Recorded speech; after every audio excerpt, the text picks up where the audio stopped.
Let's refine it further. Let's refine it further. We'll make it mad, we lead the way. In the reptile world, we're here to stay. Double clutch, where passion meets. From the start to the top, we can't be beat.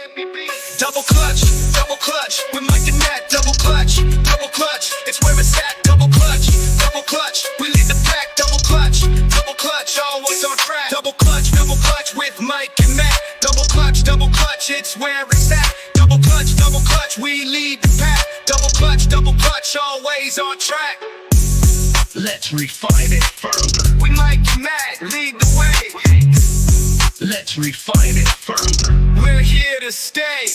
Double clutch, we lead the pack. Double clutch, always on track. Double clutch, we lead the pack. Double clutch, always on track. Double clutch, we're making that. Double clutch, it's where it's at. Double clutch, we lead the pack. Double clutch, always on track. Let's refine it further. Let's refine it further. Always on track. We'll make it back. With the clutch, double clutch, we lead the pack. Double clutch, always on track. Double clutch, we lead the pack. Double clutch, always on track. Yo, what's good, homie? You hear me? I'm good. Yeah, you good, Okay. you good. All right. Double clutch, everybody. Oh man, shoot, man, boy, I'm sweating. I was like, ooh, all right, I'm good. Though. I'm ready. You good? Yeah, man, shoot, apologize was for running being off. late. Everybody had a last second technical complication there. But man, glad you could make it in. Looking forward to tonight's show. Got the homie Steven in the back, man, ready to bring him out. Chat about some next level marketing and branding. Yeah, man. Oh yeah, I'm excited about this, bro. I'll get into it once we get on, but yeah, I'm excited. Let's get this one rolling. Yeah. Real quick though, few quick promos. If you're not in the Double Clutch Patreon, please join today. You already know, man. We have a good time in the Double Clutch Patreon, so definitely, man, y'all tap in with us from the Zoom calls to the discounts, the chats, the Discord, just all that, man. Having a blast, building the family. Definitely super excited. And then also one of the clutches of one of the perks, I said clutch. One of the perks of being in the Double Clutch Patreon is you can use a promo code to get 90 days off, but you can also use promo code DC Squad 60. If you're not in the Patreon, you can get 60 days free. That's for new members and inactive members. And by inactive, you have to be at least 60 days inactive to receive this. And then if you're in the Patreon, you get a little something extra. So definitely tap into the Patreon. Yes, sir. Also, big shout out to all the shows on the Herp Collectors Network. Check them all out. We got Conjure Corner on Mondays, Retic Rundown in the Moat on Tuesdays. We got Grow House every other Wednesday, Clutch Conversations every Thursday, most of the time, with a few exceptions. For example, this coming up week, we definitely got an exception. There's going to be no episode of Clutch Conversations this week, but the following week, we got something real dope for you. I can't tell you exactly who it is yet, but just make sure you pay attention because I promise you it's going to be real dope. So definitely tap in with us March 13th for Clutch Conversations, but no episode next week.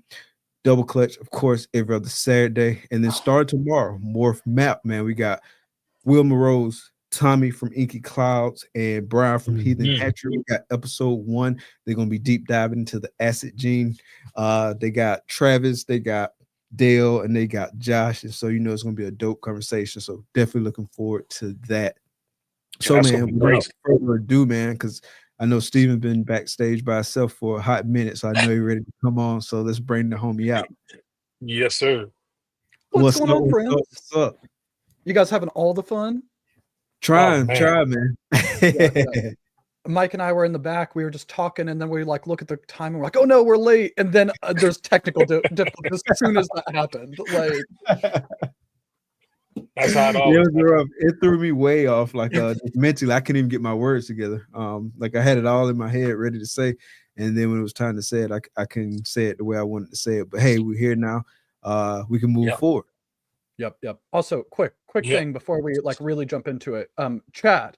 So I don't know. I'm assuming everybody in here is already a Patreon member, but I am not a Patreon member up until just now. I am joining. So man, I'm appreciate going to go ahead and make a rule for your your show tonight. No super chats. We can't do any super chats, but join the Patreon. All right. So Ooh, every person that works for me. Yeah, somebody if anybody does a super chat tonight, the chat, you got to have our backs. Have them join the Double Clutch Patreon because it is my favorite reptile podcast that's currently going on right now. I think you guys are crushing it. And thank you so much for having me on. Yes, sir, man. It was good seeing Atlanta a couple of weeks ago, man. We got to chop it up some about the show and a lot of good stuff, man. So I definitely appreciate you coming on. It's always a pleasure having you on the show. Yeah, I'm stoked. I'm stoked. I'm excited. So cool, man. So appreciate it, man. Matt, I know Matt got like a laundry list of questions. So you wanna start us off with? Oh man, yeah. Hey, hold on. Let me go to my list right now. Hey, Steven, just so you know, like Matt has never texted me so much about a show before. Never, So there we go. Yeah, got it. I knew he was ready.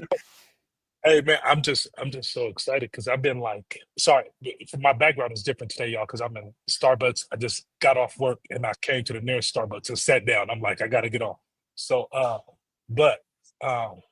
man, I'm just excited for this because me and Steven talked earlier this week.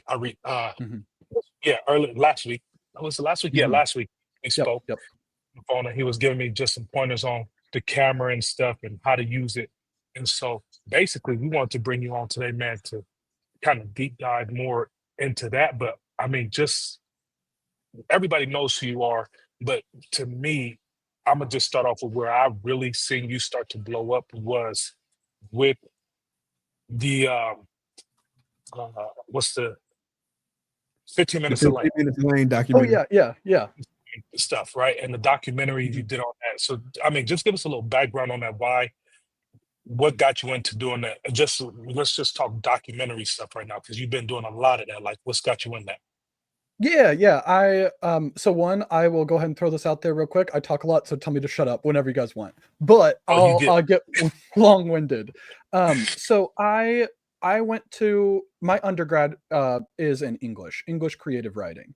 And then my graduate degree, I have a master's of fine arts in creative writing. And like when I was in college, my dream was to make like $30,000 a year, just enough to survive is essentially what I wanted, writing science fiction and fantasy novels. And that as you get older and you kind of like get a family and you get like a real job and you're like, oh man, $30,000 a year is not that much money. And wanting to be like a fantasy or science fiction novelist is like wanting to be a rock star. There are some people who absolutely crush it, but most people who are interested in being like an author don't really ever make a significant amount of money from it.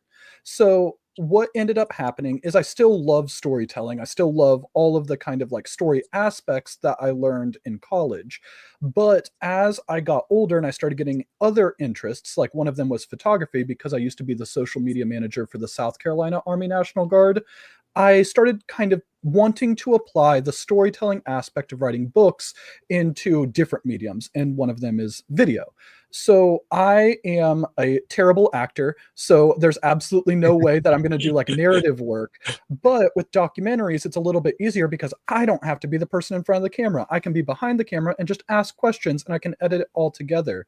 So after the 15 minutes of lame competition where Courtney and I had won in 2022, I was like, this is the potential for a story where we could like interview various people who are involved. So we interviewed like myself, Courtney, Chris Eaton, Shane Kelly, Antoine, a bunch of other people who are involved with the contest, and put it all together and kind of tell a story of us going from essentially just being new reptile breeders to the point of us winning the contest.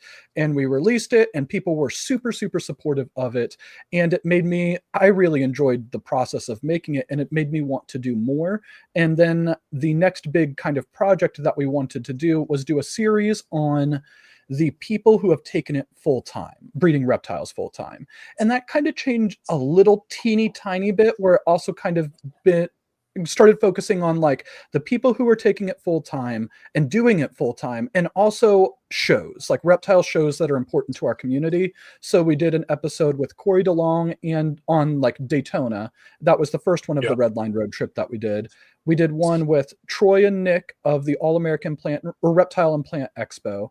That was the second one. And then we just recently released the Bob Vu one, which was originally going to be on Tinley. But when we were going to release it in the fall Tinley, we had gotten hit by a hurricane like a week before, and it had wrecked everything around us. So we kind of like missed our opportunity to do that. And we pushed it out, and we did it right before the Southeast Reptile Expo. So that's kind of how we got into it. So, and I'm stoked with it. It's funny you say that too. Go ahead. I say it's funny you say that about English. When I first when in undergrad, I was going to be an English major until I looked at salaries and stuff like that. Good. I like writing. I really enjoy writing. I like writing of all sorts, like whether it's like writing for an essay, writing like an argumentative essay, writing blogs like I'm doing for the website now, writing just whatever stories. Like I always been like an avid reader and writer. And I wanted to make a career out of it, but at the end of the day, man, I got to pay bills too. I was like, nah, I think I'm gonna go a different route. So there ain't no money in those things unless you write those romantic novels. That's what you're telling me. I mean, my favorite author, again, this is like being a rock star. My favorite author in the entire world, his name's Brandon Sanderson. He has the most funded Kickstarter in the entire world. And it's like for a like special edition of a novel that he had written previously. But he doesn't have any movie adaptations yet. But anybody who's in the science fiction fantasy world would probably say that Brandon Sanderson's arguably the most popular modern fantasy writer right now. And the second that he does get his first like movie adaptation, it'll be like Harry Potter, it'll be like Star Wars, it'll be like Hunger Games, it'll be like that once it happens. Brittany is Brittany Gobble. Like, pretty good. That's right. Amazon books and stuff. Like she made a ton of money. And this was like 2 years ago, I think, the first time she was on Clutch Conversations. But she had made a ton of money at that time, and I know she just been dropping books ever since then. Because like I'm subscribed to the alerts for it on Amazon, and so like every time she's about to drop something, I get the alert. Yep. I am not suave enough to write the romance things, but I mean, we'll do it. We'll put it up on OnlyFans. That's where we'll put that extra content. Hey, whatever you got to do to pay the bills, man. Whatever works. Whatever. I cut you off earlier, Matt. What was you about to say? Just as far as the what you doing these documentaries and stuff, have you found that that's allowed you to tap into like a part of the reptile community that you know, do you think it kind of propelled you with your ability and your talents and skills that you perfected on the videography and the photos and stuff, has kind of propelled you into this like because I mean, let's just be real, like there's top tier breeders, then there's mid tier, then there's breeders. And do you feel like your ability to be able to do that has projected you into a, you know what I'm saying, put you up there and put you in those circles because of your ability to do other things outside of just putting snakes together? And not in like a trying to be conceited type way. I think so. And because like realistically, Courtney and I feel like that we will make nice snakes. Like I love the sunset stuff. Like we do that, but we aren't making anything on the level of like the people that we're interviewing. Like we're not making, we aren't even touching Bob. We're not touching Brock. We're not touching Billy or Will or Justin, anything like that. But I do feel like that there isn't very many people that are doing what we're trying to do in the like YouTube space with documentaries and all that stuff. And I feel like that has helped us where for example, like let's say Brock doesn't look at us and be like, oh, here's some stupid new breeders. Brock looks at us, he's like, Steven can get me can do a documentary for me, like right. But so I do think that it helps us in a way where it has allowed us to kind of level up past what we would have been if it was solely based on animals, like truthfully. Yeah. Oh, no, Yeah, it I definitely agree. makes us stand out. Not only the fact that y'all are doing it, but I think even above that is the level that you guys are doing it at. Like it's like top notch. Matt said something one day that resonated with me because it's the same with me. Like it doesn't even feel right to watch y'all's documentaries on the phone. Like you have to get up on TV, Hey, you know what I mean? I love it. I need full HD when I'm watching that. You know what I'm saying? Don't give me no phone screen. Yeah. No, I love it. I love it. I mean, I'm glad you're honest with it because I do feel like it has like put you guys up there, and it's I mean, I think it's great. You know what I'm saying? Use those skills and things that you got, and you guys have really marketed with that. Now, do you think with that when it comes to the ball python side and with selling and stuff like that, do you think that the kind of photos that you guys are taking and the videos that you guys are putting out are helping out in that ball python department when it comes to moving animals as well, like to the general public? Can I jump in real quick before we move on to that one? And the reason I'm jumping in is because I want to ask the flip side of the last question. Have you guys received like any sort of like negative feedback, like who do these guys think they are, blah blah blah blah blah? Have you seen that side of the spectrum? Not a ton. So I do think that I'll try to hit both real quick. So on the negative side, like everybody who's on YouTube gets like negative comments. Honestly, most of the negative comments that we get there's nothing wrong with them. It's not like you did a bad job or something like this, but it'll be like, why does this animal cost this much money? I can find it outside in my yard. Like that type of thing. Like, which is fine. Like it's just people who don't know, they're not part of the hobby, but those are different like segments. We haven't really gotten any negative feedback in the slightest on any of the documentary stuff. And I think that part of that is that when we do the documentaries, we are not putting ourselves in a position of authority. We're recording other people. And somebody could disagree with something that Bob or Brock or Justin says, but they're not going to tell them that they don't know what they're talking about. And for us, we're just recording it. I'm recording it and I'm editing it together. So we're posting it on our channel. So we're not really getting any of that stuff because we are not the ones who are saying it when it comes to those kinds of things. But our other videos, I think that what has helped a lot to avoid that kind of difficulty of being new in the hobby and making kind of tutorial type videos or advice type videos is I, especially at first, stayed very much focused on things that I, again, not trying to be conceited, but would say I have credibility in because I have like over a decade in the marketing world as a marketing professional. Like after college, because being a science fiction and fantasy writer is not a viable career path, I went into marketing. And my very first job was a copywriter for a marketing agency. And I, again, previously was the social media manager for the South Carolina Army National Guard, which I was there until I got promoted to be their entire digital marketing manager. Now I do it for a bank that covers the whole East Coast. So it's like a lot of our marketing topics that we discuss on YouTube, not the documentary stuff, are things that are informed from my professional experience. So again, it's kind of one of those things where it's like somebody who's brand new coming into the reptile hobby, has never had a clutch before and is telling people how to breed. That might be a little bit hard, but somebody who's brand new in the reptile hobby and is like, I've spent a decade as a professional marketer, here's reasons why people in the reptile hobby mess up their brands. That's something we could talk to. Yeah, and you guys do a great job at it. Yeah, I going a little bit deeper on what Mike just said, though. Do you think that, or do you guys have any rip back from like breeders who have said, "Oh, they shouldn't be in the circles of the Bobs or the Brocks and things like that"? No, though I do think this is funny, and I'm down to use names on it because you'll see why. But the only person who has ever said something like that, and they didn't say it like during it, but Chris Eaton talked about that the very first time that he saw us was a YouTube video that I had made talking about some kind of snake related thing.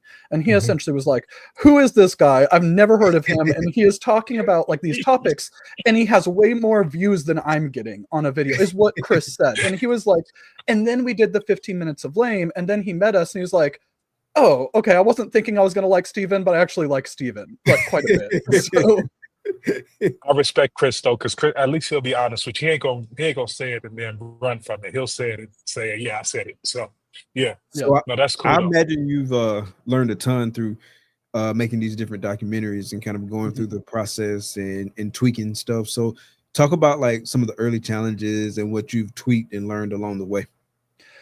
So there is a lot of equipment that's involved, and at first. So most of the documentaries that we do, we have a 2-camera interview set up when we're doing it, where we'll have like an A camera. I only have 1 camera set up right now, but we'll have like an A camera like this kind of being our main shot. And then we'll have one slightly off to the side. And that's not so much just to have different angles. That's actually to help editing, because let's say that somebody is talking and they mess up something and they're like, hey, can you cut that out? I can, when that happens, when I do the cut, I can switch to the other angle and nobody notices. It's completely seamless. So that was getting used to the 2-camera setup at first. And with the video aspect, Matt disappeared on us, so no. But probably had an internet malfunction. But with the video aspect, there's a lot of different equipment things, like figuring out like really how to dial in the multiple different cameras and keeping your footage organized in a way that you can use it. But the other one that I feel like was a harder like challenge was audio. Audio is arguably more important than the video when it comes to like watching stuff on YouTube, because a lot of people don't actually watch the video, they'll listen. Right. And if your audio is terrible, that is something that just signals that you are not professional, that you don't know what you're doing. So we went through a lot of different audio, different like iterations. We tried using the shotgun mics, but that was a little bit too echoey given the situations that we were filming in. We tried doing wireless mics, like lav mics, but then there would become interference with different stuff. So then we started plugging into the camera, but then the preamps on the cameras we were using weren't super good. So I felt like it made the audio sound thin.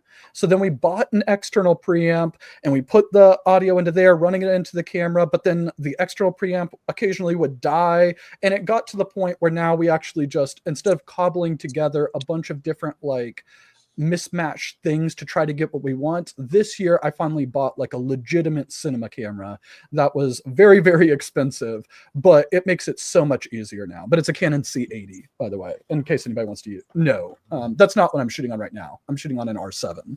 Okay, so you just answered my next 2 questions. I was going to ask you which camera was you on now, and I was going to ask you about the C80. So talk about some of the benefits of the C80 over what you're using now and what you're learning with that.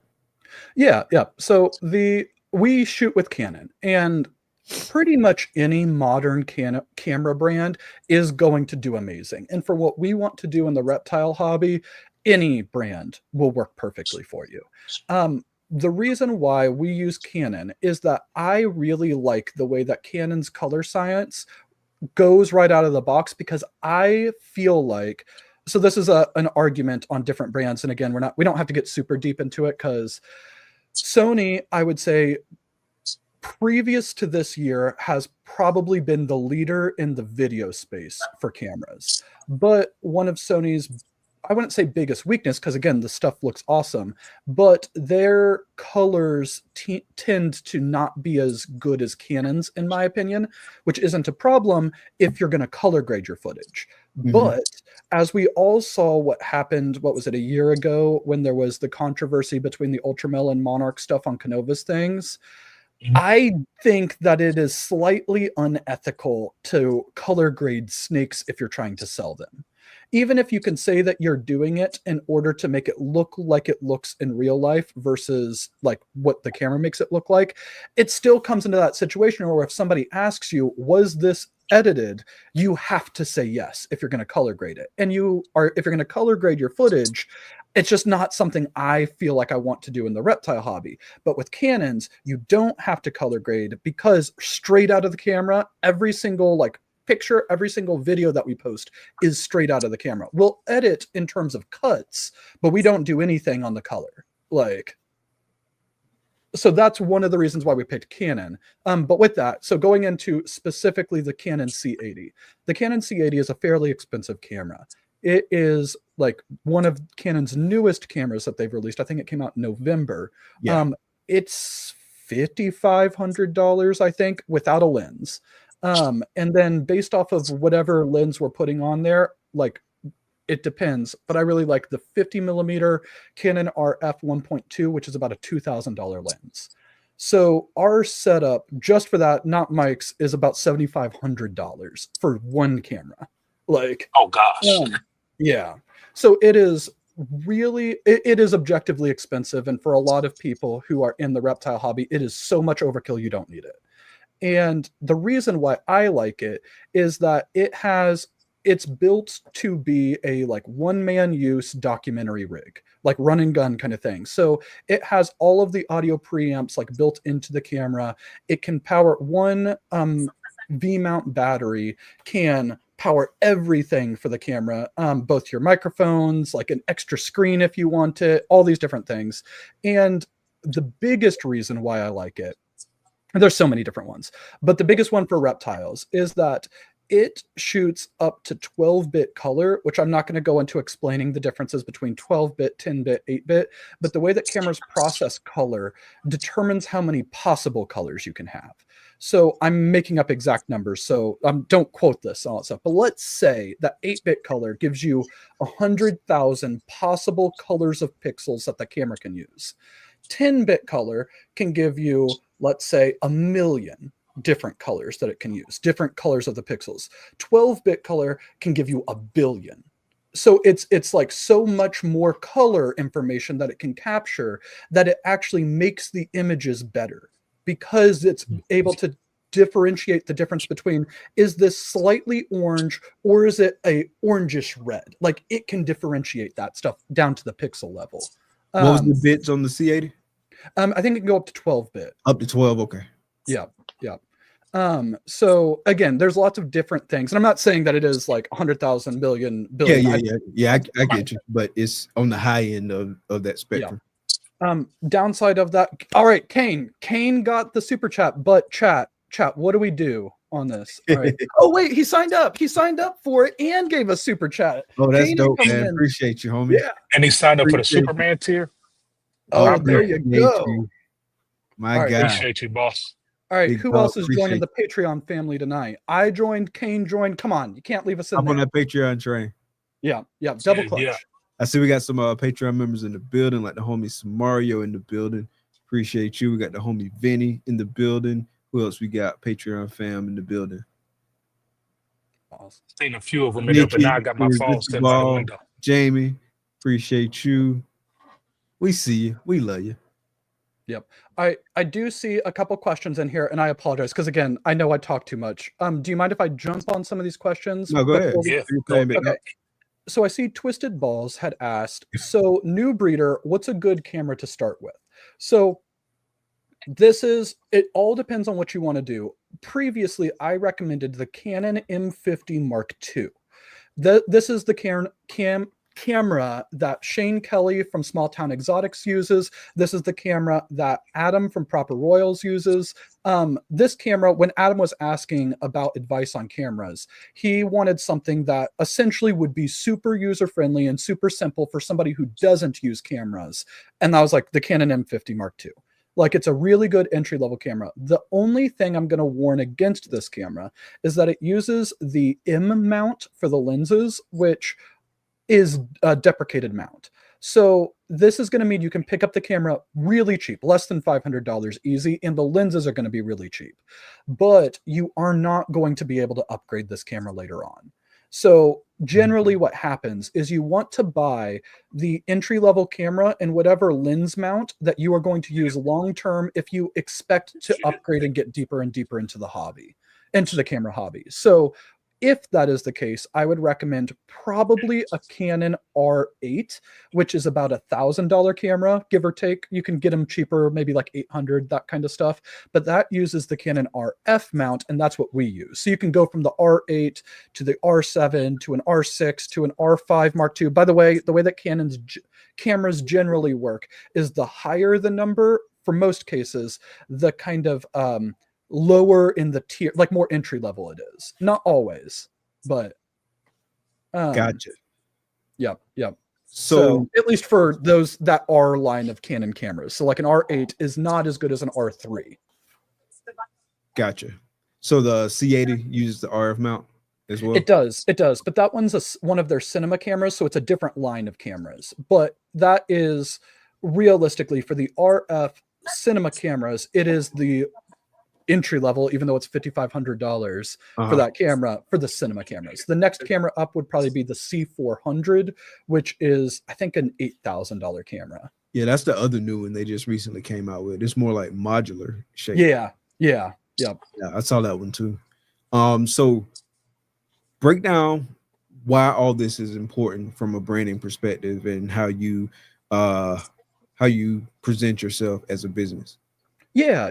So when it comes to whether it's photography, videography, or any kind of marketing thing, as a business, anytime that you're doing anything in the public sphere is a reflection on your brand and your business. So let's say, and this isn't to like make fun of anybody because I feel like that we've all been there before. You can make fun of me, bro. I'm good. No, you have great stuff. You have great stuff. It wouldn't apply. All right. So let's say that you are trying to sell a $3,000 steak. Objectively, that's a pretty nice steak.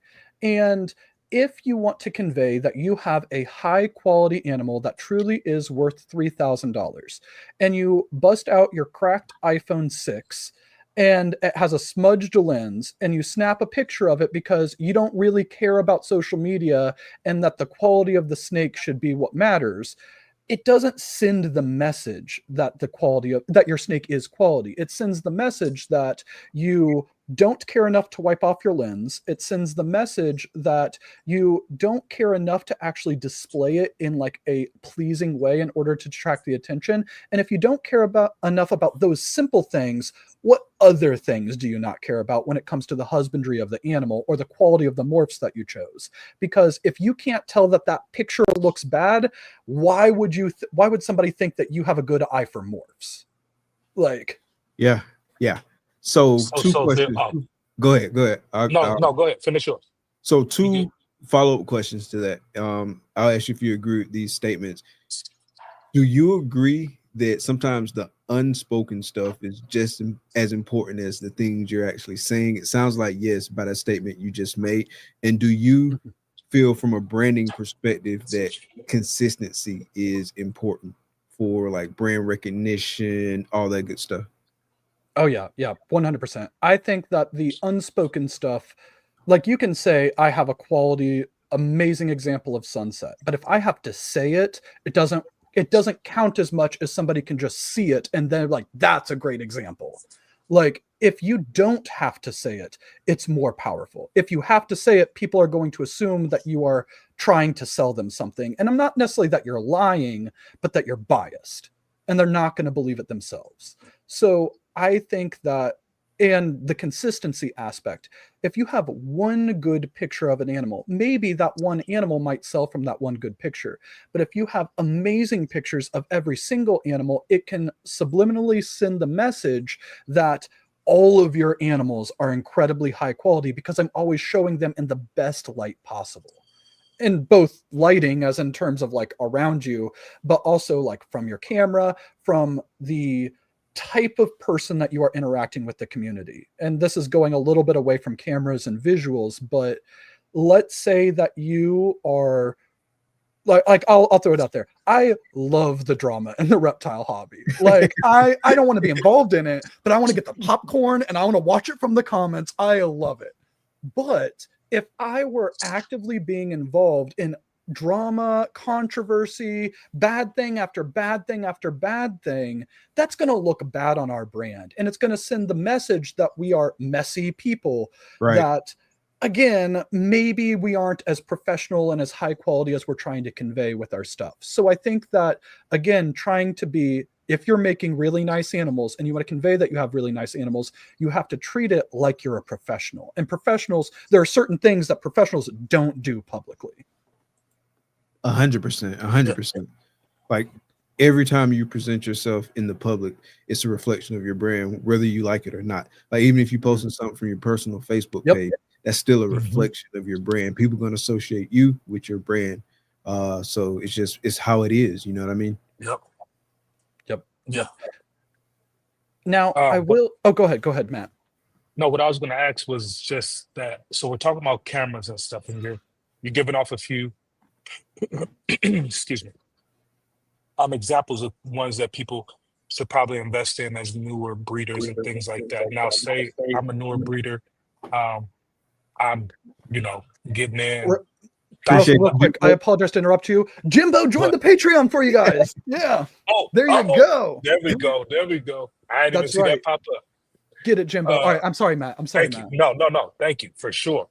But say, my budget for my new snakes that I'm trying to get is, $1,000. That's that camera, right? So I'm more than likely as a breeder, I'm going to invest that money into the snake. But now on the phones and stuff, they have like these little lenses that are coming out on phones. What's your view on those? Do you think that those are good when it comes to, trying to set the standard for you marketing your brand the way that it should be branded? How do you feel about those kind of, taking that route? So I've never used any of those on the phones. So Okay. the cameras on phones are really good. The problem with the phone cameras is that essentially the phone is set up to try to take a decent picture for somebody who has no idea what they're doing. So the camera itself, or the phone itself, is auto adjusting all of these different settings based off of what it thinks it needs, based off of what it's able to read in the data of like the image on the phone, and then it's setting the settings for you. But the problem is the snakes that we are trying to take pictures of are not colors that the phone is optimized to capture. And instead it could see a sunset and it's like, that is too orange. It shouldn't be orange. I'm going to put a blue filter over the whole picture before you even take it because I'm trying to get it balanced, is what the phone is trying to do. And then it creates situations where the animal, whenever you take a picture with your phone, everybody always says it, but it's like, it looks so much better in person. The camera wasn't able to capture it. And it's not necessarily the camera, it's the phone doesn't know how to recognize it. And rather than buying, in my opinion, there might be some awesome like extra lenses to add to it. If you want to use your phone, I would recommend getting an app like Adobe's Lightroom for your phone. There is a subscription that you have to pay for it. But the reason why is that they have a different camera inside Adobe Lightroom when you put it on your phone that allows you to manually control all of the stuff. So the phone isn't trying to figure it out for you. You still have to learn how to use a camera, but you can do it with your phone without buying a new one. And you will instantly get better pictures. You will realize, like, man, these colors I never could have captured. I'm finally able to get it because I know how to manually set the white balance now, which you weren't like. Right. And that was the kind of stuff you were showing me on my camera as far as white balance and all that kind of stuff. Okay. Yeah. You got to understand, and I'm still learning about this, so I'm definitely not trying to make myself sound like an expert, but you got to understand like all those like functions within the camera in terms of like getting away from putting it on manual and being able to adjust ISO, being able to adjust shutter speed, all that good stuff. You have to have at least like a basic understanding of that to get the best out of the camera. I know for the longest I was just slapping on auto and let's roll. But now with the plus on it. Yeah, it's A+. Like I'm good, right? I'm good with that, bro. This is the best pitch, right? This is the best pitch, A+. But now I'm definitely learning that it's a lot more to it and understanding that, and that just really becomes like another fun rabbit hole to dive down and learn more stuff. So just really kind of like I don't know, what's the word I'm looking for? Like a symptom, like another kind of like side symptom or something like that of like just operating in this space. I couldn't think of the word I was looking for. It'll come to me in a minute. Yeah, and like going a little bit away from marketing and going more on like the photography, videography aspect. I really like it as another hobby, like beyond the reptiles, because the reptiles, you buy your animals, you feed them, and you wait for them to grow up, and there's so much waiting to do. And I feel like that the photography videography aspect allows you to still interact with the reptiles, but it's like, I'm working on this documentary. So you're almost like, it makes it easier to do that because you're working on these projects, or you're working on these YouTube videos, or you're working on just maybe a photo shoot. And you can develop your skills in photography videography, which directly helps your business and helps your brand.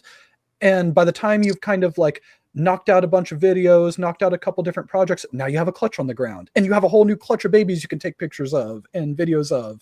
And I find it super fun. One of the things that we're going to Costa Rica in June with Bob and Mary, and we're going, like, Bob got like a local guide, and we're going to be doing like a herping thing. There's going to be like a boat tour, and there's going to be like a night thing for it.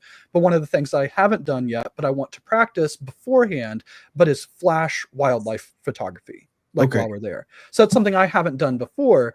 But I'm excited because there's always different things to learn. And at least for me, I love the feeling that I learned something new. It feels really good, and it makes me want to learn something else. Like 100%. Side effect was the word that I was looking for. Oh, side effect. Yeah. I was looking for. But yeah, I agree with you 100%. Like, even with doing the podcast and now branching out to the network, like, there's so many other things to keep you busy. You really don't. You still feel the weight, but you don't feel it the same way when you could hyper focus on it a lot more. Because you look up and like, she laying right now? This one hatching right now? Like, it's like, where did the time go? Because you have so many other things to focus on and keep your mind busy, keep your mind engaged, that you don't feel like you're waiting forever in a day. Mm-hmm. Yep.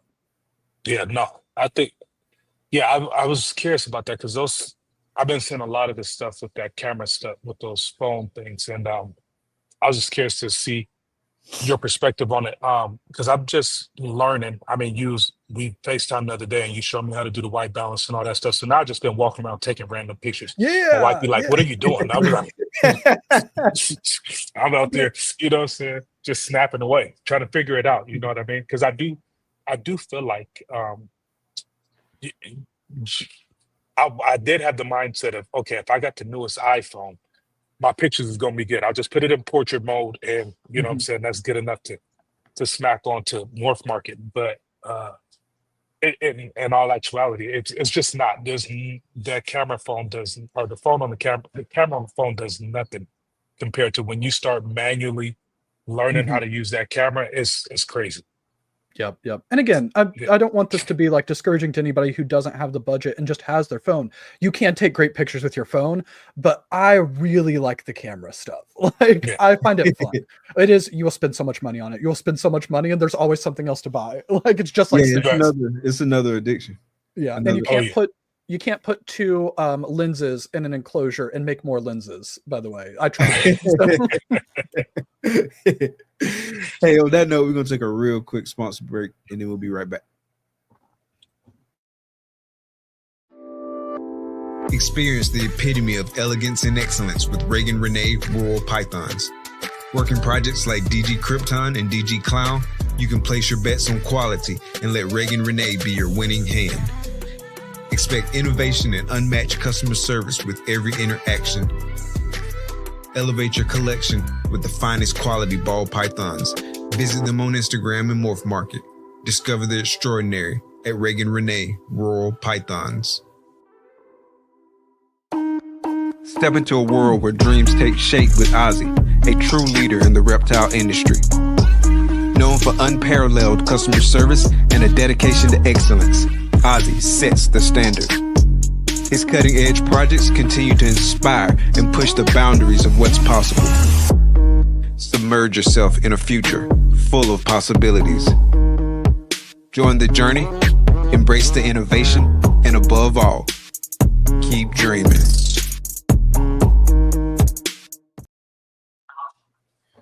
Appreciate you, Charlie. Appreciate you, Ozzy. We are back here with Steven, Leviathan Snakes, and the homie Matt. So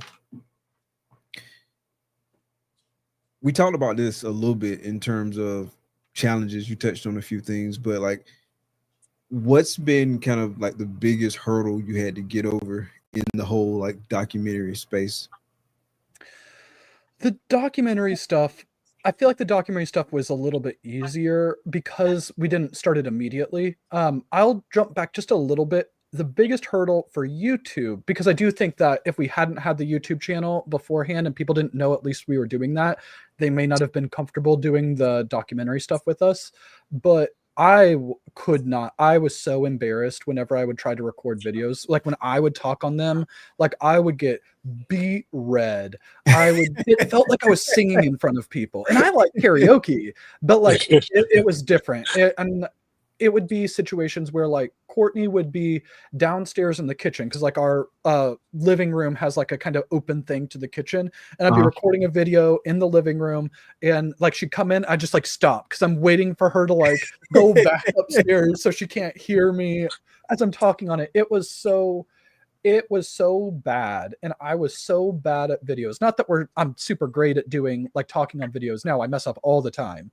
But I was so bad at it that it felt like it wasn't ever going to change. But for anybody who is like maybe in the early stages of YouTube or is considering doing YouTube, it does get better. It is a skill that as you practice, you get better at it and you get more comfortable. So just, you got to do it. You got to make like at least 20 videos that are just awful and suck. Maybe you don't even post them, but you got to get through those reps of like, all right, I got to figure out what I need to say. And then you kind of get a rhythm for what you're doing. Yeah. That was the hardest part for me.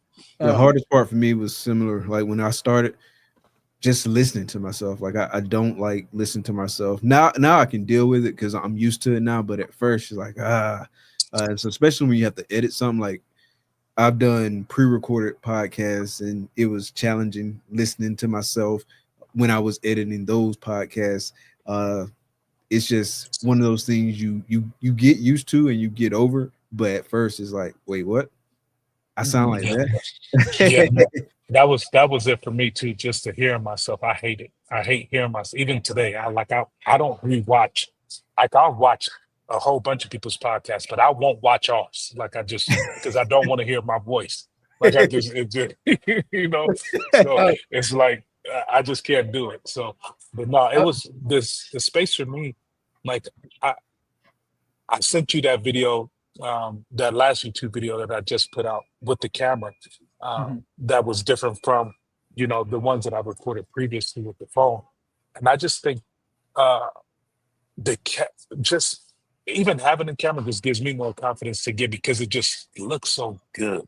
Like it'll make an ugly person look good when you got a nice camera with you.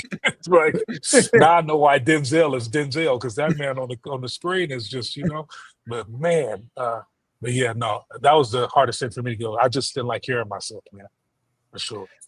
A couple things on it. So when you say you don't like hearing yourself, is it that the sound of your voice you don't enjoy hearing, or is it the words you're saying and you're like, I said something stupid? Probably a little bit of both. It's definitely the sound of my voice for sure. But I did. You told me to buy one of those wired mics for the camera. Yeah. I did just buy one of those. So hopefully in the next video, I haven't used it yet, but it should be better. But yeah, no, it's like, I guess kind of like you in that first part when you were saying you would make videos about certain things because you felt like you could talk about those certain things. Yeah. You know what I mean? And you just feel confident in saying, I'm like, I've been breeding for a little bit now, but I still like when I'm talking about stuff, I'll be like, who's going to question what it is I'm saying, or who's going to try to fire back with something retarded? But, Oh, everybody will fire back. It doesn't matter what you say. We had, all right, so we did a video, I think it was our last video, but it was on the Southeast Reptile Expo. And in it, like we had, like one of the things I thought was super cool that Bob did was like the island of people who had never visited a show before, because I feel like that helped show his commitment to the next generation of reptile breeders. And we got a comment on the video of somebody being like, so the only way you can get into the show is if you're one of the big dogs in the industry. I'm like, in the video I say that is not like like oh, gosh, man. You can't please everybody. Yeah. One thing on the like sound of your voice type thing. So this is for anybody, by the way, because I feel like it's not an uncommon thing for people to not like how they sound in recordings, is that when you speak, we are not hearing our voice like how everybody else hears our voice. Right. we're hearing it like it's like through our body, so it actually sounds like deeper and more richer to us. When you have your lav mic, instead of pointing your lav towards your mouth, if you point it down towards your chest, you will get a fuller sound from it, and it will sound closer to what you think you sound like. Oh, okay. Yeah. I'll do that then for sure. Yeah. Wait, say that again now. So how you hear yourself when you talk, you are hearing yourself, like part of your voice is through your body. But the trick though, like the trick your lav mics, specifically lav mics, not shotgun mics, but shotgun mics can do it too. But lav mics, instead of pointing it towards your mouth, because then you're getting a lot of mouth noises, which isn't actually how you sound. If you point it down towards your chest, because this is where your whole body is vibrating with your voice, you will get a fuller voice. It's going to be a richer voice in your audio, and it will sound closer to what you think you normally sound like. Gotcha. Okay. I hope y'all taking notes in the chat, man. Better be taking notes. Yep. There's it out for real. Yeah, no, I love, like, you'll instantly know. I'm not saying it sounds bad when it's pointed at your mouth, but when you point it down towards your chest, be like, oh, it's so much fuller, it's so much richer. Like, yeah, I would definitely have to check that out, because that was my same thing as well, in terms of just not liking how my voice sounded, because it sounded totally different than how I hear it in my head, and so that was just something I had to get over. Yep, that's also actually why I have down here at my chest, is so that way it's picking up the like more bassier parts of my voice. Because if you talk to me in person, it'll be like, man, Steven sounds way cooler online. And that's because I'm like, here, put your head down here on my chest, and then you can like.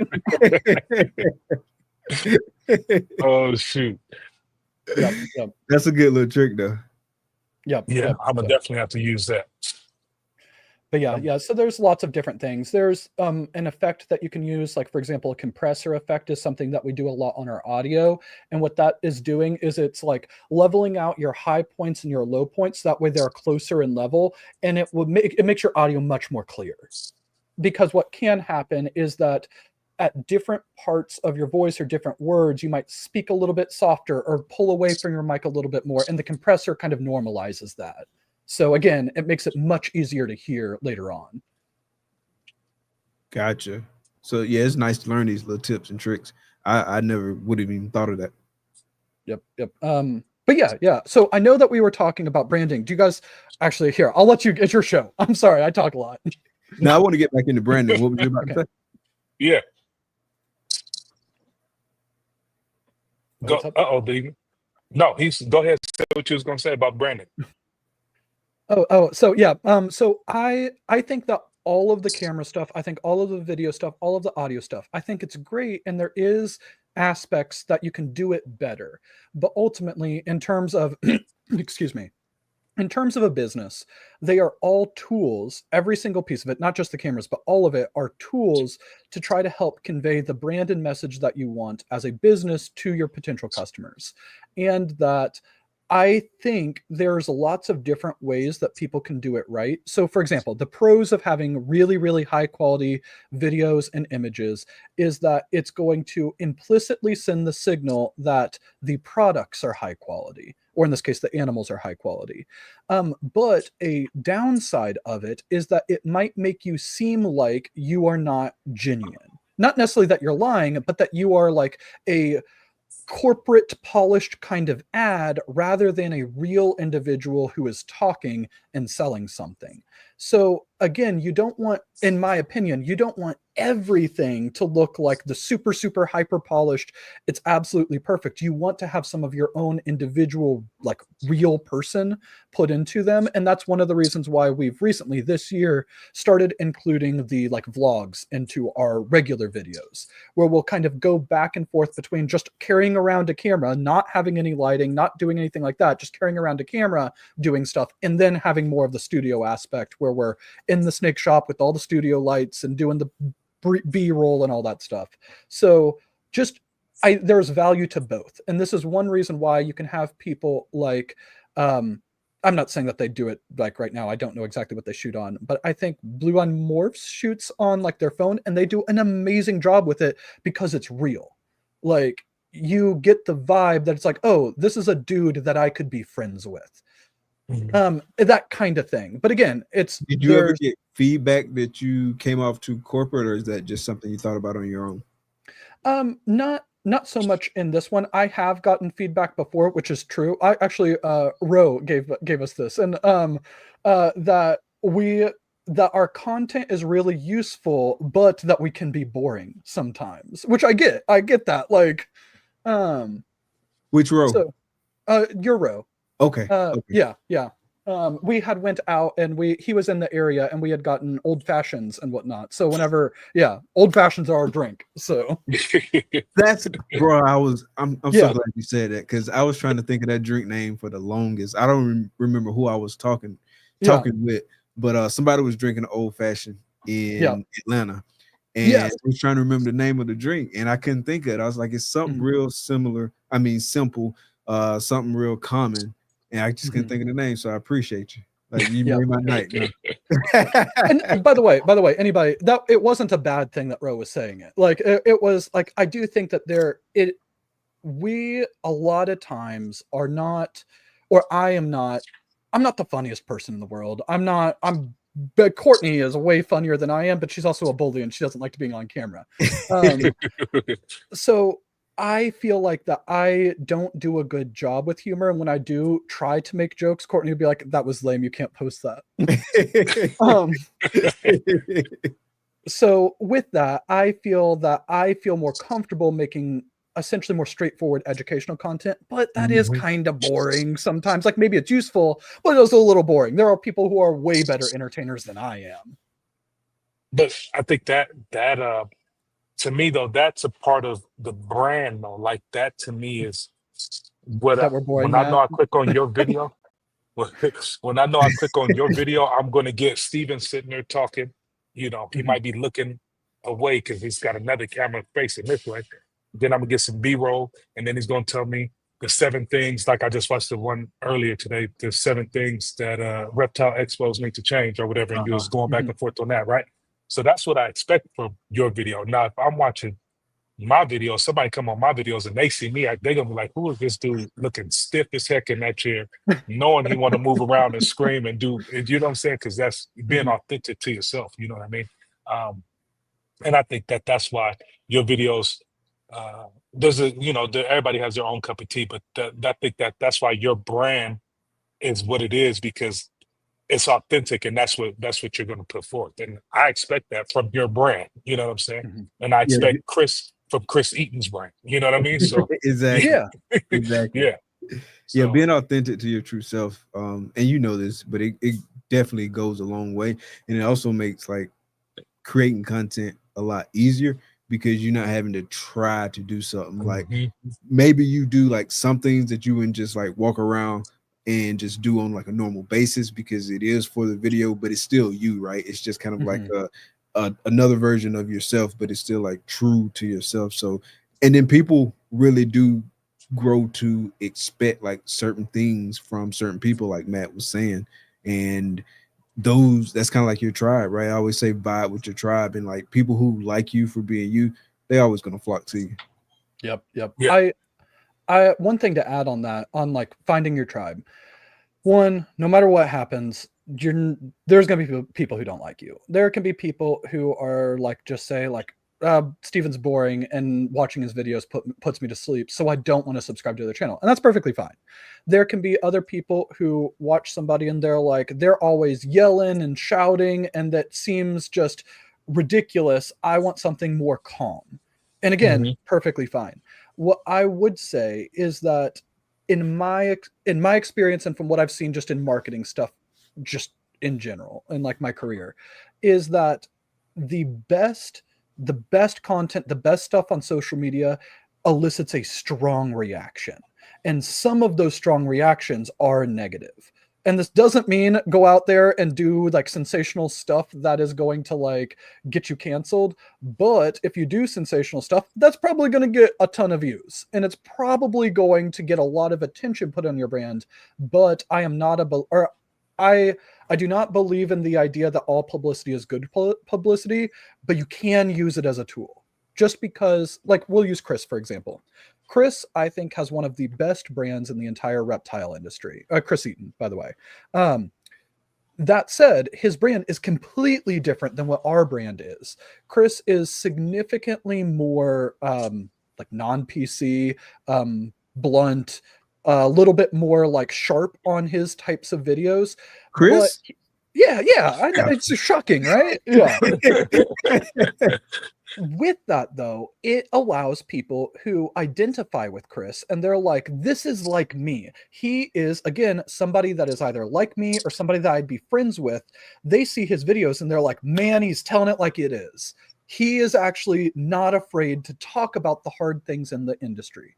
But then you might get somebody like me who might hit the same topic that Chris is talking about, but I'm going about it in a more PC way. And they might be like, oh, he's dancing around it and he won't actually say what he means. So again, there is a pros and cons to different stuff, but there can also be people who watch Chris and get really, really turned off from it.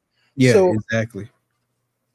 My advice when it comes to marketing is not just understand your own strengths, which I do think is super important, but understand what your ideal customer is. And when I say ideal customer, I don't just mean a reptile breeder who's willing to buy a $3,000 snake.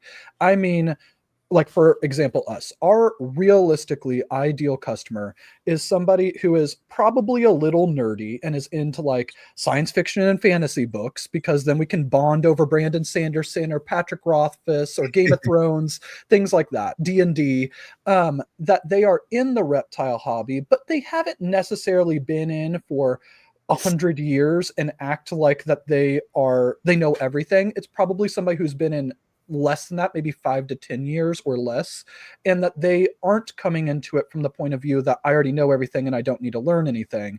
And with that kind of combined, and somebody who is going to treat it like a business, because we're very focused on the business aspect of it. That is really our ideal customer, and that is a different type of person than somebody who has, let's say, Brock. Brock's been doing this for 20 years, and he has some of the best animals in the entire world.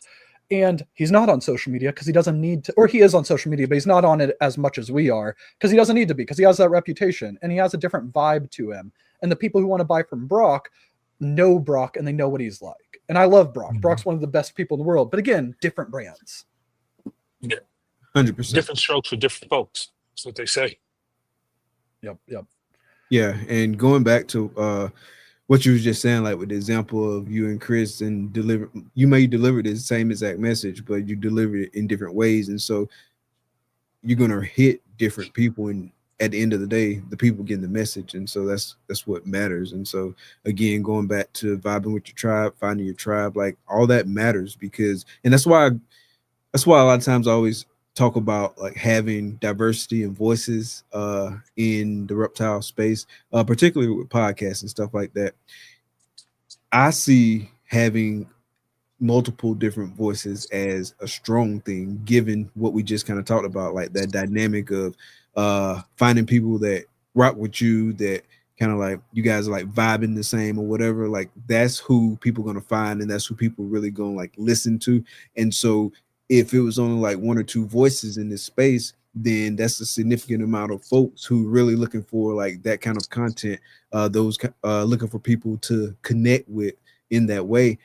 Now they might not have representation because it's only like one or two voices, but when you have like multiple voices and different people approaching things in different ways, they could be approaching the same exact subject, but approaching it in a different way, then it's more people who can kind of lock onto that, benefit from that. And at the end of the day, I think it helps with like spreading information, growing the hobby, growing the industry, all that good stuff. So it's important to have a lot of voices out there, and it's important to have like all these different brands because it represents the diversity of the people within the community. Yep. 1000%. And I like when it comes to like we got into the reptile hobby, like really the breeding part of the hobby, like right as COVID was kicking off. And like Courtney had pet reptiles beforehand, but we didn't know that the hobby existed, if that makes sense. Like, and with that, I think that the size of the hobby today allows us to be able to do all of like this show and Adam's show and Chris's show, MJ's, there's so many different shows, again, because there's enough people where you can find the ones that are right for you. Yeah. Yeah. 100%. And so trying to tie it back towards like branding overall, I think that if you are able as a seller, if you just in your mind, and it doesn't mean you're not going to sell to people that aren't part of your ideal customer, but if you know who your ideal customer is, you can ultimately see when you get those negative kind of feedback. Like, let's just say that Chris, we made a video and Chris was like, that's stupid. Like, and I'm like, why does anybody care about like the basics to, not that we've made a video on this, but like incubating eggs, everybody already knows that. I'm like, the way I would say that is I would be like, Chris, you know it, but there are people who join the hobby and they may not. Right. And they may find our video and learn it, even though everybody else already knows it. So again, it's like understanding who is your target audience and what are you making them for. And if somebody who's not your target audience gives you negative feedback, even if it's constructive negative feedback, you will be able to put it in the appropriate context because you're like, you're not who this video is for. Like, or maybe it might turn around where it's like, oh man, you are exactly who I wanted this video for and you didn't like it. Maybe I do need to change stuff. Like, 100%. Matt, you have any other questions? Man, no, for me, I think we hit on everything. Man, I just wanted, like, the real reason why I wanted to get you on is because I wanted everybody to see the importance of branding and how it can elevate your game to another level. Because I feel like you guys came in, and what year did you guys start breeding? Our first season where we bred and sold stuff was in 2021, but really it was 2020. Okay. So you guys came in through COVID, in that COVID time span, like the rest of us, because I was 2019, Mike, you was 2019, 2018, right? 2020. Oh, 2020. Okay. Yeah. And so, I just want people to understand, like, there's so much importance to elevating your game, not just in buying, a top tier snake, but also putting yourself, there's other ways to elevate yourself in this space that we're in, and I feel like you said at the beginning, I really feel like you guys have put yourselves in those conversations with those top guys. Even if you, like you said, you might not be producing Canova snakes or Brock Wagner snakes, Babu snakes, but you're in the room, you know what I'm saying? And I feel like that is because the brand that you guys have built. And one of my favorite movies is Hamilton. So if y'all ain't never seen Hamilton on Disney, y'all need to go watch Hamilton. But there's, they'll talk about being in a room when it happened or whatever. Like, it's important sometimes just to be in that room and around those conversations, because like they say, you take the 5 people you hang around the most, that's what you are. You know what I'm saying? And so I just feel like people got to understand the level that branding can take you to, and putting your business out there the right way, with whether that be photos, videos, however you're marketing yourself, it's important. And I think in this community, we don't look at it like it's that important. And I want people to start taking it more serious. So that was, what I'm saying, that's what I feel like we got out of this podcast for sure, listening to you. So appreciate it. 100%. You might not be at Canova level with the breeding yet, but you will be someday. Not yet. And then once you get there, then you can catch up to me, right? Yeah, there we go. Yeah, there we go. That's right. Let's go. But, speaking of Canova, like he said something a year or two back that really like resonated with me, and I kind of took it to heart and ran with it. We was talking about the state of the market, and this might be what 2022 or something like that, when things really start bottoming out and you start seeing prices fall and stuff like that. He was like, amongst other things, one of the things that you can do in a time like this is focus on other aspects of your business and start like really fine-tuning them, tweaking them, so when things do get better and we're on another upswing, that infrastructure will still be in place. And so that really caused me to hone in on a lot of other things that I was doing. And so that's another benefit too of just focusing on other business related tasks and learning new skills, because it's fun at the end of the day too. Yeah, 100%. There's so many different sub hobbies within the reptile hobby that you can do. You could spend an entire lifetime and not be a master of all of them. Like it's just impossible. And I I love it. I love how inclusive and how supportive the entire reptile community is, and how accessible, because I don't know if there's very many other hobbies where you could come in just essentially having no experience, no connections into the hobby, and make a name for yourself the way that you can in the reptile world. One, I don't know if it, like how long, because it kind of felt like that we're wrapping it up, but no, you good, you good. One thing that I would say when it comes to branding stuff. So this is reptile hobby, but also like greater world. Brands specific, like when I'm talking about brands, I'm talking about like the idea of like Nike or Apple or something like that. So let's say that Nike decided that they were going to open a hotel. And because it's going to be a Nike hotel, I feel like most people could identify, they could describe what it would look like and what it would be catered to. And I can imagine like darker colors, really sleek, modern. It's kind of maybe a really, really good gym that's part of it. That's It's kind exactly of weird. how I was seeing it in my head. Not to cut you Yeah, off. it's near like a stadium for like a professional athlete. So that way, when they're coming in, they're staying at the Nike hotel. And that's because Nike has such a strong brand that you know exactly what it would be like. And when people buy from brands, they are buying from a brand because they identify that that brand was either made for people like them. So athletes are buying, they want to go to the Nike hotel because, like, well, it was made for me. That's my hotel, that kind of thing. Or it's made for people that they want to be like. So this could be aspiring athletes that maybe one day want to make it to the professionals, but they want to stay at the Nike hotel, that kind of thing. And Nike isn't in the hotel business, they make shoes. I think that when it comes to the reptile hobby, and this isn't something that I think that, I don't want to put out absolutes out there. It is something that I don't think that anybody is doing deliberately. Is there are maybe Justin with Canova, but there are opportunities in the reptile world because our industry is not as developed as other industries, that you can simply look at stuff that other industries are doing and apply them to the reptile world, and you will be leaps and bounds beyond what anybody else is doing. And I'm not saying like just a new banner or something like that. It's the combination of all of it. It's like a really slick banner that's like crafted with your brand's logos. It's a really nice logo. It's a branded like podcast kind of thing like that we have like going on right here. It is shirts, it's jackets, it's everything all together. It's whenever you're doing photos, so that way every teeny tiny little piece all adds together, and it results in a situation where somebody can see hopefully they can see a picture that we post, doesn't even have our logo, it just has maybe the purple and like pink blue lights in the background, and they instantly see like that's a Leviathan picture. Like no logo, nothing like that. They're like, that's a Leviathan picture. 100%. Like that's you took the words right out of my mouth, because that's what I was actually about to say.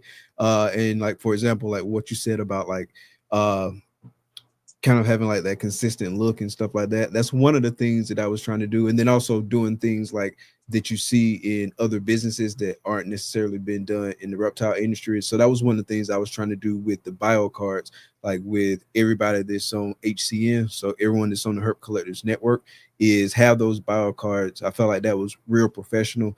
And it was also a branding touch because it carried the HCN branding, and it also kind of pulled the team together, and also showed the hosts in like in a holistic way. And what I mean by that is like everyone, or I won't say everyone, but a lot of people see the shows and they know that we got this show, that show, this show, that show.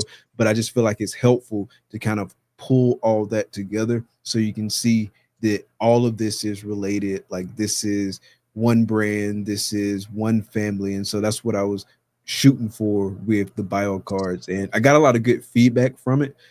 So I was excited about that and definitely very grateful for that. But that's what I was trying to do. And what you just said was something I've said probably like 5 or 6 times in the last 2 weeks.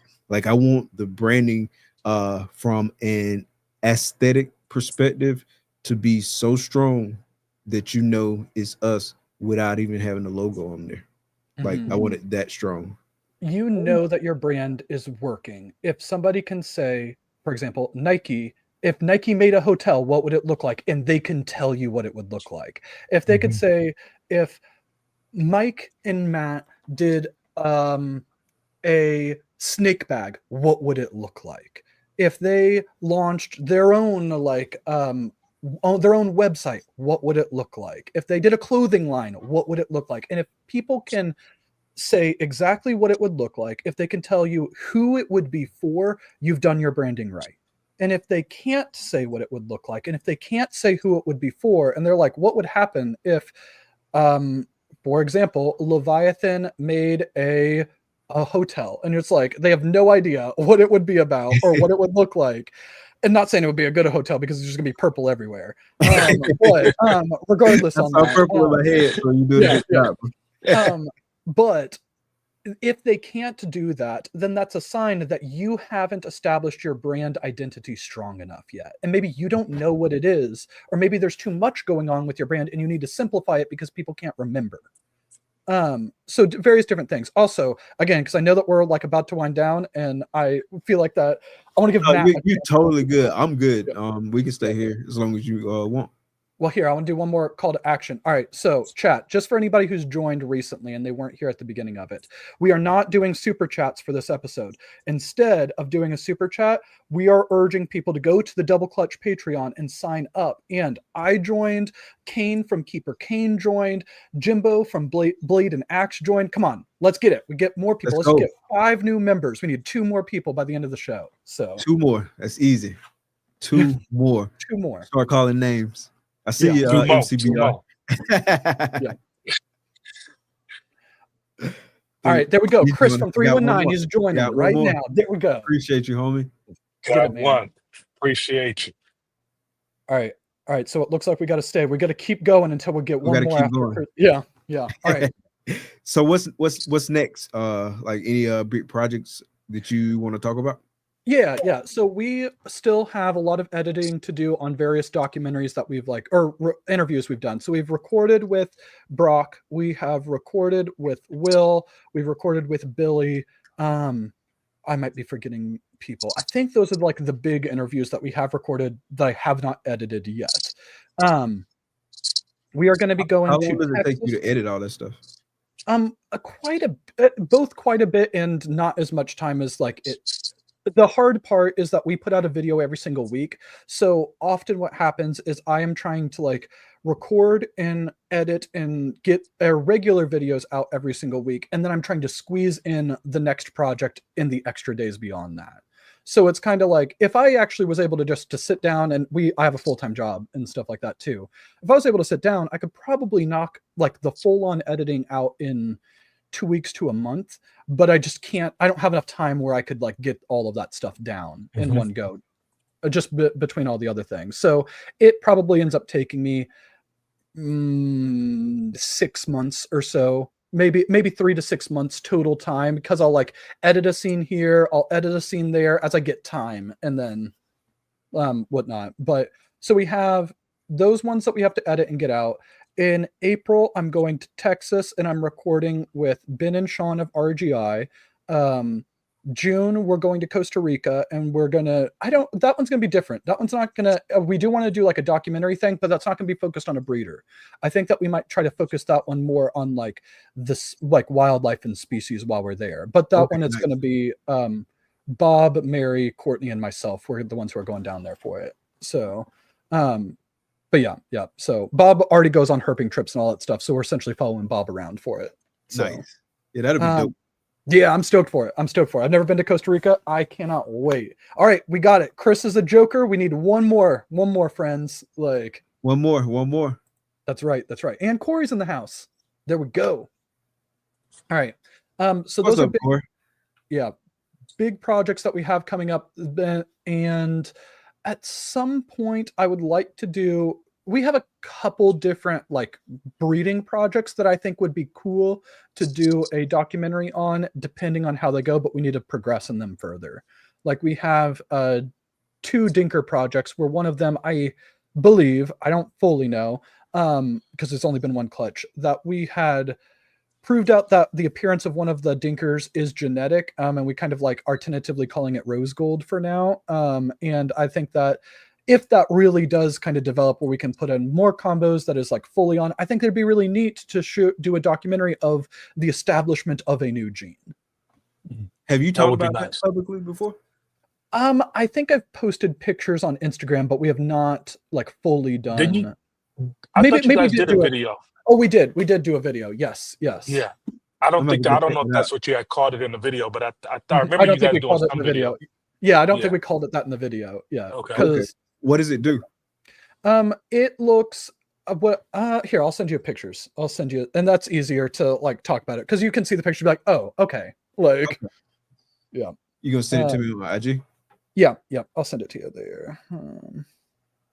And then, but that's one of them that I am excited about. But again, we essentially had the original male, bred one clutch to him, or bred one female to him. That was a GHI, and we made what I think again is a rose gold GHI. And I'll show you. I'll send it to the group chat that we have. Okay. Is it okay to pull it up? Yeah.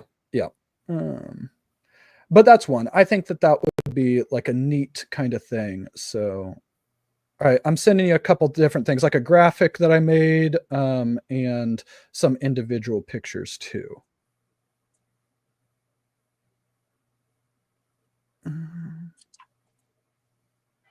And I'm sorry, I don't mean to have dead air for you guys. No, you're good.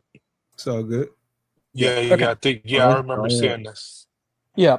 So that the one that I'm holding in my hand, the individual picture, that was the original male when he was a baby. And then it's just kind of showing down below the one on the like logo is a GHI and what I believe to be a rose gold GHI. Let me get this to pull up real quick. But yes, I as Corey's talking in the chat, I am.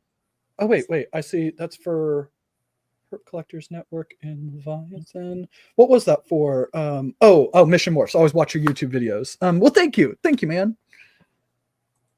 But yeah, so while I got a question for you. Yeah, it won't let me upload it, so I ain't gonna be able to pull it up. It won't let you share your screen. Where do you get? Because sometimes I have while we wait for the last person to join, whoever that last person is in there, you better go. You got about 30 seconds or something to come to the screen. But anyway, where do you get most of your ideas when it comes to putting out a video? Because you do put out a video once a week, and I think I did once a week, maybe for like 10 weeks straight, and then I was like, dude, like God, dog, I'm running out of ideas. So do you just recreate other people's ideas and put your own spin on it, or how is it that you come about with all your stuff? Sometimes I can, like, sometimes that happens. I wouldn't say that's the primary one, because there's nothing wrong with seeing a amazing video that was executed. Usually if I do this, I'm not doing it from the reptile space, I'm doing it from the photography space. I'll see a video where it's like and I think somebody just joined. Sorry to interrupt you. Oh, there we go. I think, I don't know if they commented it. I saw it pop up on my Patreon notification. There we go. It went away. But I think somebody... Marcus and Tiffany? Marcus and Tiffany did, yeah. Oh, nice. Appreciate it. Alan. Must have been that 30 seconds, me coming through the screen in 30 seconds. Got it. But we appreciate y'all for sure. Appreciate it. And it was great seeing y'all in Atlanta. Yeah. So that snake is super dark. Yeah, and I see why you call it rose gold, because like the gold are just so gold. yeah. And again, maybe it ends up being like a genetic blackback type thing. I don't know, because that's one of the things that other people have like talked about, like for it. But do you have the GHI? No, there's no Inchy in there. It's just we did shed test for Inchy, and it's negative for Inchy. All the alien heads are just open like that. That's pretty dope. Yeah, so again, this was the only clutch we've had from it, and these were siblings from it, but what I think is a single gene GHI, and then on the right, and then on the left is what I think is the rose gold GHI, which again, you can there's see a something in there. slight different color overall, the whole snake, and the Mhm. alien heads have that kind of like, again, still you have the black back, and the alien heads have the rounded kind of look instead of the really wonky GHI kind of banding. Right. Yeah, I like that, bro. So Yeah, I like that a lot. but yeah. So we're pairing the male this year to a pastel clown. Again, trying to go slow. We just want to get like, what does it look like? What I want to do is I want to recreate just the rose gold, like no other genes in it. I want to like, see, like because we didn't do that in that clutch. That was there was 5 eggs, 4 of them were GHIs, 1 of them was a normal. Like, So does the parent? So the first, I'm assuming this hatched in y'all collection, right? no, we imported them from Africa. Okay, you imported it. Gotcha. Okay, Yeah. I got you Yeah. now. So the import though, oh, never mind. I got you. I was about to ask them about the parents, but So the imported was the dad. Yeah. So the dad was Okay. so Outback, they do like their special like ball Right. pythons and stuff. That's what he's from. Okay. Not special the morph, but like the African imports that they bring in Right. that they're Yeah. That's dope, man. I hope that works out for you. That'll be dope. I really like that look. Like I like the darker jeans and I like contrast, and that's got both. Mm-hmm. Again, we'll see. I'm excited about it. I at first when the very first clutch hatched out and I saw that there was 4 GHIs and 1 obvious normal in the clutch, I was like, it didn't prove. Like, and maybe it was recessive, but then once they all came out and I saw that one, I'm like, okay, this girl actually does look. She's a female too, so like, nice. But we have the male, so but before we got on that topic, we were talking about the ideas of YouTube videos. Yeah. Mhm. So the way that I watch a lot of YouTube, both the reptile hobby and the like photography, videography, cinematography, documentary kind of YouTube world. And if I see a video that catches my interest in the photography stuff, and maybe it's something along the lines of like, I just saw this one and I'm like, oh, I'd love to make a reptile version of this video. And it was like, the dying middle class of filmmakers is what was the title. And I was like, oh, that's a really like strong hook. And it wants me to get in there. And they essentially explain how the problem with this segment of the filmmaking industry. And I was like, that would be a really good YouTube title for like the dying middle class of reptile breeders. And then it talk about that kind of thing. And I'm like, that's a really, really good. So I do take other people's content and I try to translate it into the reptile world to do the reptile version of it. So that happens. Another one is if there's a question that somebody has asked us recently that I'm like, that's a good question. And maybe it's not something that is groundbreaking, but maybe somebody asks us like, if you had $2,500 right now, how would you recommend to getting into the hobby? Which is a really, really difficult question. And it's really hard. And I almost always, whenever somebody asks a good question that I can't just reply to in a message, be like, can I call you? Like, so that is a hard question. But if somebody asks that and it's been a while that I'm like, I haven't made one of those types of videos for quite a while, I'll make a video like that. And those videos tend to do really well. Yeah. Or if it's something that I'm really excited about and maybe I read something or watched a video or went to a conference and heard somebody speak about the topic of the like critical aspects of creating trust in customers. And I'm like, okay, again, let's take this and put it into the reptile world. Which there's like, I don't know if I ever did a video on that one actually. But there's like transparency, traceability, relatability. There's like different aspects that you need in order to create trust. And if you want, we can get into it, but let's go. Okay. All right. So, in order to create trust in your customers, there are the 3 things that you have to be able to convey to them before they make a purchase is transparency, that what they are getting, what they're potentially going to buy is actually what they're getting. and that if there's any issues, that they will be able to understand like what happened. So when it comes to the reptile world, one way that you can increase your transparency is by giving them as much information as you can. So a lot of people are, and I mean, we've done this too. I'm not saying that we're not opposed to this because we get lazy, but they'll post a single picture of their animal and they'll put it up there and that's it. There's no description on Morph Market and all that stuff. But instead, if you post multiple pictures, as many as you can on Morph Market, so you have more information, and in the description, you're like, the pairing for this animal was this male to this female. This is why I think that this specific animal has these genes. These specific genes we tested for. These genes we tested for and they proved negative. All of that extra information is the transparency that you need in order for somebody to be like, okay, I trust them. Like, gotcha. So that's like one thing. The traceability is the so transparency is like you're giving all of the information. Traceability is the kind of like evidence, the proof that you have in order to show it. So these would be like pictures of locks, pictures of the clutch being dropped, videos of them hatching out and having their first shed, all of those different things. That's the traceability, where you can trace the whole process from beginning to end. And if somebody can see the whole process, they're more likely to trust you. And then relatability is that we're all people and we tend to gravitate towards people that are similar to us. So if you are wildly out there, and I'm not saying that there's anything wrong with this, but if I were wearing like, I don't know, I was so into the Leviathan brand that I face painted myself to be purple like Barney. That is not super relatable to people, and that could create a situation where people would be like, he's weird, I don't know what's up with him, but I don't trust him. Like, so again, relatability is like connecting with your customers, and in order to connect with your customers, you have to have commonalities with them.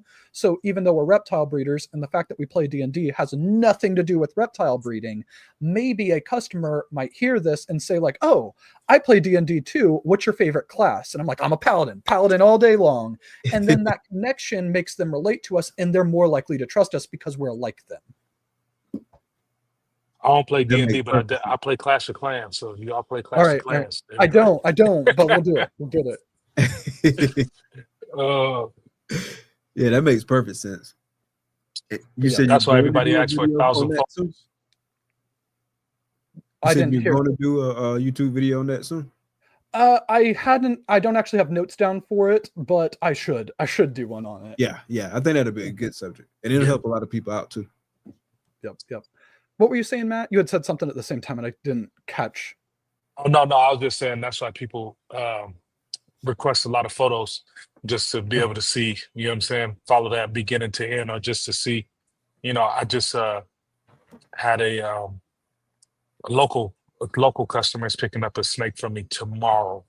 And she was asking all kinds of questions. Do you got pictures of, you know, when it was this small, and how big is it now, and how many times they eat in a week, and you know, if all that stuff is, people want to know that kind of information, which I got to go into my Morph Market now when I get home and put my descriptions in there for my parent, because usually I've been lazy, so I'll just put the animal up, put what it is. And like, I'm like, dude, I'm not putting that in the description. Like, the parent is what it is. Like, if you want to know, just come ask me. But putting it on there takes away them having to ask, and then they see it, and then you go from there. So now I got to go in there and put all my parents on there. So yeah, I put the description, like, I mean, not the description, but the pairing in the description. Right. Most of the ones that I post, occasionally I've been in a hurry, and so I just kind of got to get something up. Yeah. But I never even thought about like speaking to why I think it has this gene, that gene, and that gene, and stuff like that. If I test, I would say something like that. I would definitely say that. But I never even thought about like walking them through your logic for the ID in the actual Morph Market post. We normally don't. We'll do the testing. Like, we'll say like, we tested for these genes, they tested both positive or negative. Like, we'll put it out there because we don't want somebody to be like, maybe they have this gene, and be like, we already tested for it and it's negative. Like, I don't want people to waste their money, like that kind of thing. It's a lot of people talking about, like, I'm assuming Dungeons and Dragons stuff. I'm lost. Oh yeah. I love it. I'm gonna play a rogue. So Courtney is planning a one shot that for Yeah, we're doing a one shot with some of our snake friends that are coming down in April. I think it is. I think it's the first week of April. I'm sorry if I got that wrong. And I'm gonna play a rogue. So, what's a rogue? So a rogue is a class in the game, and it's essentially like a thief or an assassin. So, okay. Again, I'm all down to get into D&D talk, but rogue. Yeah. You do the MCU any? Like, are you an MCU fan?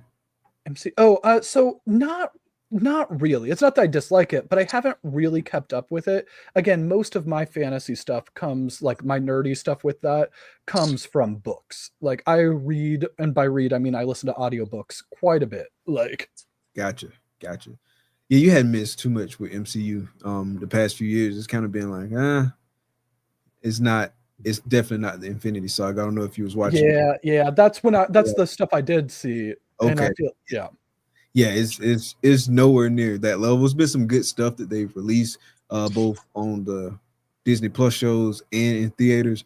But as far as like the consistency and them pulling all the storylines together from like multiple movies, like they did so well in the Infinity Saga, I haven't seen that. Like they're trying to rectify some of that now, and they're coming out with less stuff because that was part of the issue. Like they were trying to come out with so much stuff that they didn't have time to do like the quality control, and so like they reeled that in now and they're working on it. And so we'll see over the next 2-3 years how they kind of close out this saga. But like I said, it's been hit or miss with MCU ever since Endgame, basically. Yep. The first Disney Plus show, WandaVision, was crazy. Like it was nuts. It was a really good show. And so like because I'm a big MCU fan, I was super pumped, ready for everything else. And then what came out after that, I think like Falcon and the Winter Soldier or Loki, I can't remember. Like those two, they were pretty good. Loki was really good. And then it just kind of like started being hit or miss, like fizzle. Yep. You're like, like how does this fit in? And it was just so many like loose ends they haven't tied up and stuff like that. And so it just kind of it was a little bit depressing, man, because I'm a big MCU guy. I'm all about putting that kind of personal interest into your brand, because that is, I mean, we all love reptiles, and that's why we're in this hobby. But the stuff outside the reptiles is where you can form like real connections, where it's like, oh, I love this thing too, and then you can talk about that, and it creates a deeper relationship. So, all right, I know we got the 5 new members for you guys' Patreon. I'm stoked for it. Thank you guys, by the way. Yeah, I really appreciate that. That was super dope, man. Definitely appreciate the support always. Yeah, for sure. Awesome. Well, I guess we will wrap it up for tonight. Steven, man, really appreciate you coming through. I can have probably 100 interviews with you and learn something new every time. So definitely appreciate you coming through, sharing your knowledge, man. It's been a blast. Definitely want you to come back on the show one day. We talk about maybe something similar, something a little bit different. I don't know. We'll see how the spirit moves us, but definitely appreciate you coming on tonight. Appreciate everybody in the chat tonight.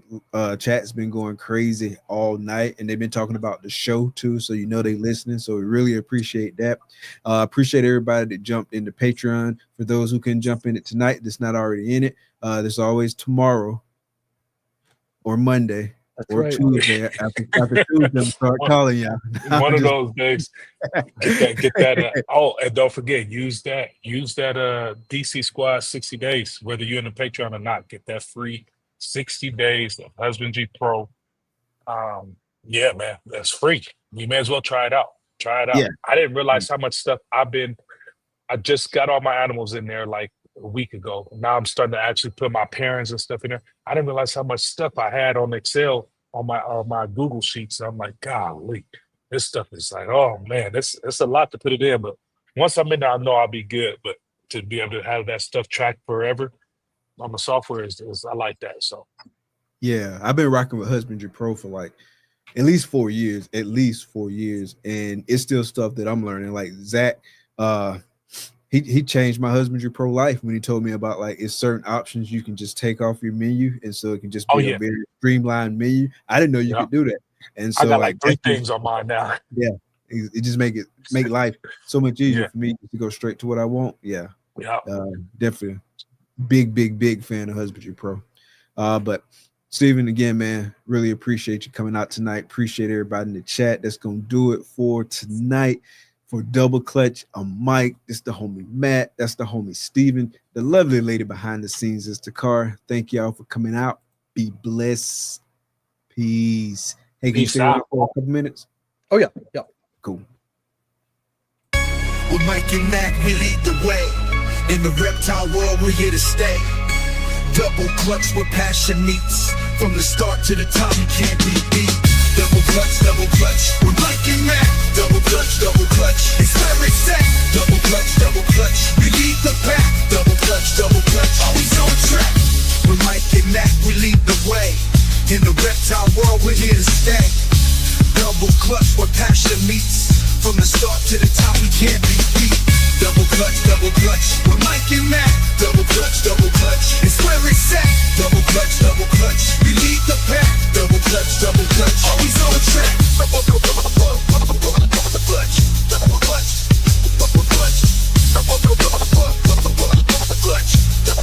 Always on track. With Mike and Mac, we lead the way. In the reptile world, we're here to stay.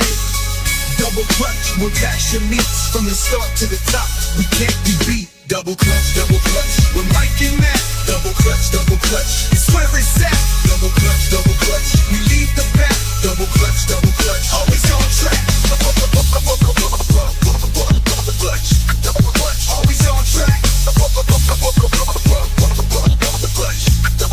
Always on track. With Mike and Matt, we lead the way. In the reptile world, we're here to stay.